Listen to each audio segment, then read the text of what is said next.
Hey guys, what's up? It's NihonTiger. Welcome back to Project Cars. We are at Brands Hatch. I'm in an RUF. I think it's an RTG8, which basically it's a Porsche.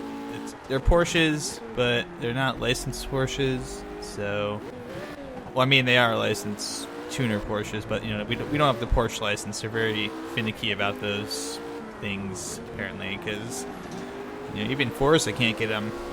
So we have to go with the tuner version. I think this is the 911. I'm not certain on that, but we are at Brands Hatch. This is the full GP circuit. So we are going down the back stretch here. We've seen this many times before. If you are familiar with my I'm bottoming out. Wow. If you're familiar with my Grid Autosport series, we did a lot of races at Brands Hatch, a lot of open wheel races too.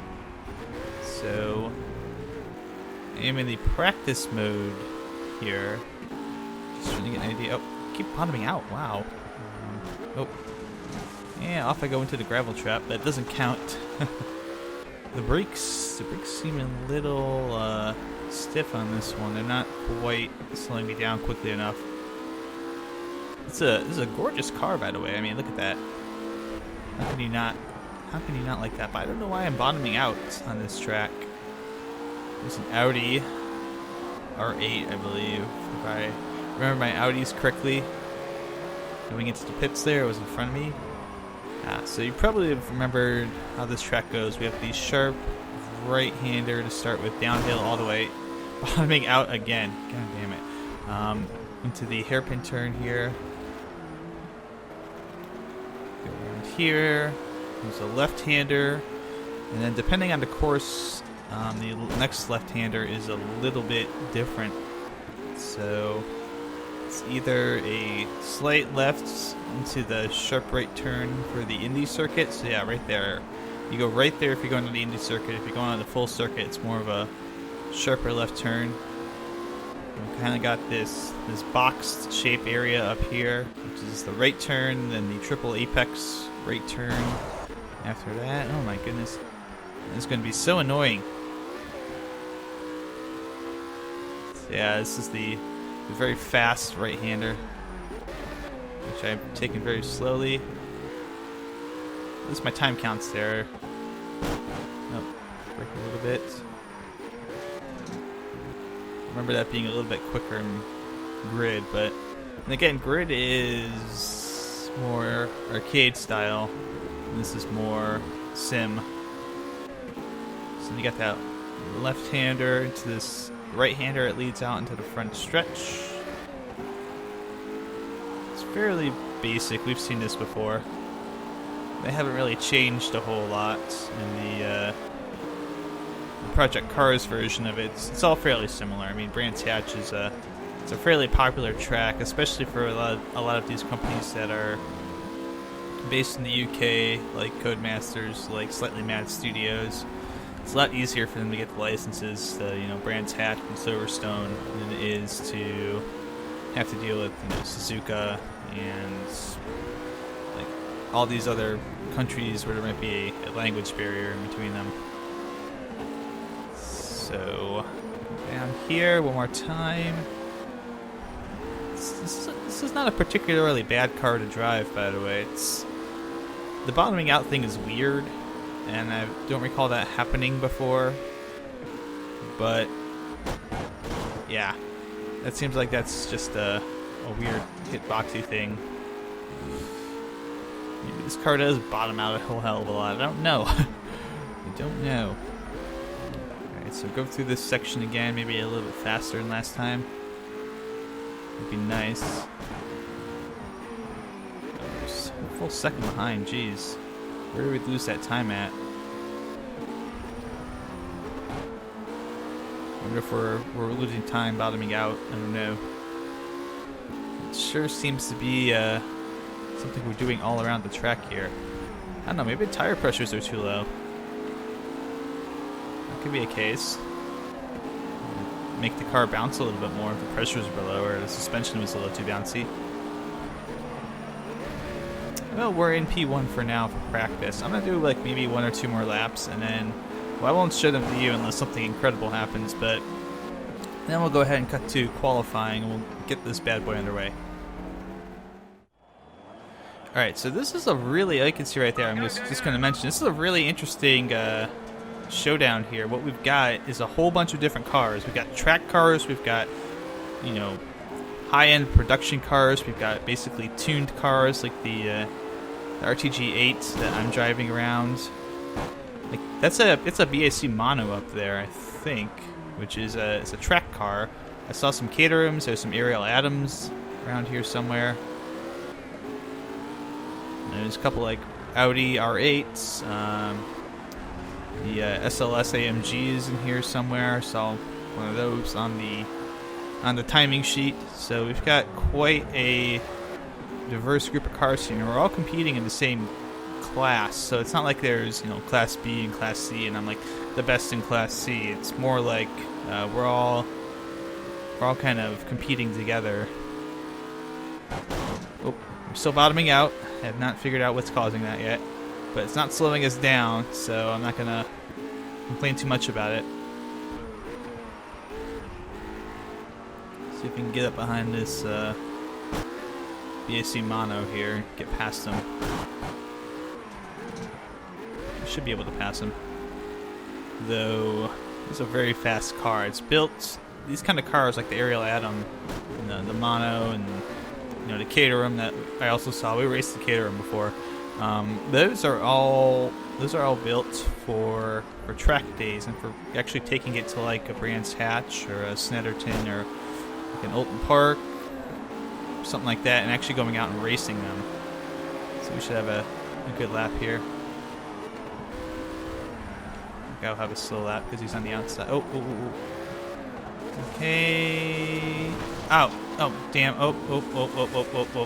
Okay. We saved it. Lap time's invalidated, but we saved it. Whew, okay. That's fine. We'll just have to do a warm-up lap here. I noticed there's a little bit, there's actually not a lot of frame lag anymore. I did some changes to the settings to try and reduce it. There's a little bit around the kind of that hairpin there right now, but it's very minor, and it's a little bit of lag. So I'll see if I can kind of fine tune it just a tiny bit more, maybe make it that much better. Oh, we're gonna bottom out going down the bottom of this hill. There we go. Just bouncing that back end against the like asphalt. That's not good. Alright, here we go. Clean lap this time.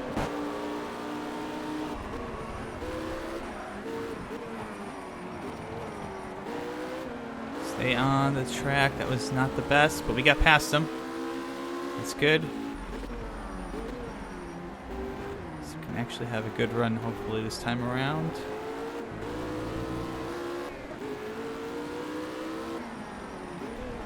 Alright, through this left-hander.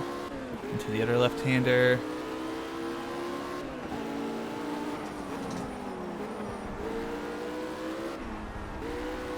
I took that turn way wonky, but that's fine. Did not get a T1 sector time there. It must have not been the fastest sector because I didn't have that message pop up.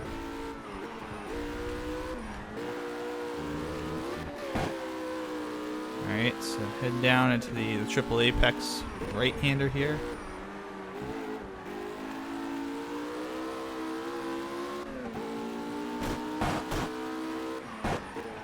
There you go. Fastest sector 2 time. Awesome. So we're on a good lap here. As long as we don't bin it off this final turn, we should be ready to go. We're good now. Okay, we're good. This is our time. Hope for a good time. Yes! Pole. Awesome. Alright, so here we are. Brands Hatch. Lots of cars. Lots of track day cars behind us, too. It's like all track day cars. So we've probably out-qualified where we should be.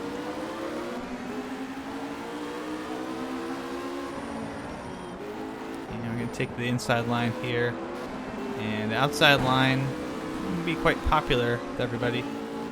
I am sure that's the way we're supposed to go, but I didn't want anyone undercutting me in that first turn. Big ol' blob of cars behind us now. Just be careful, because this car wants to very badly just whip around me and start drifting all over the place, like right there. Oh. Just let off the gas when it does that. Should be okay.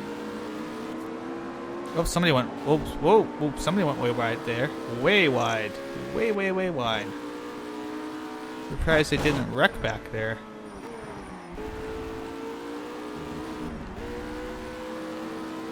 They are still kind of bunched up, so they could theoretically wreck, and that would be troublesome. I've noticed that the AI doesn't really wreck too much in this game, though, except for the shenanigans we had the other day at Monza. Seems to be fairly stable driving from the AI.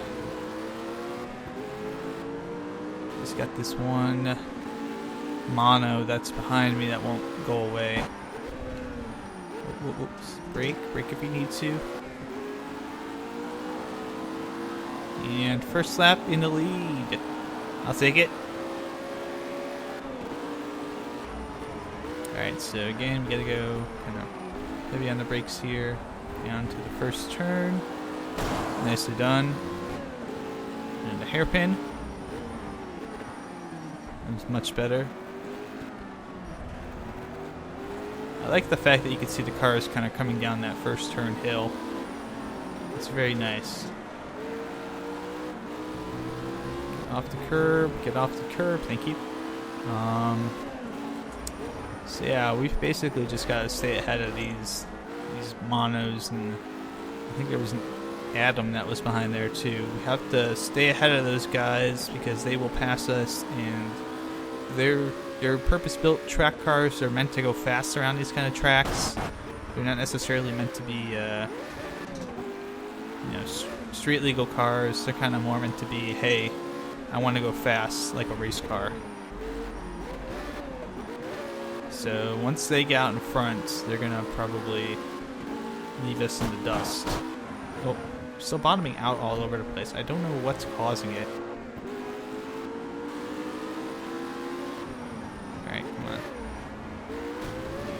Okay. Put off the gas there. Almost lost it in that corner. We'll be fine, we'll be fine.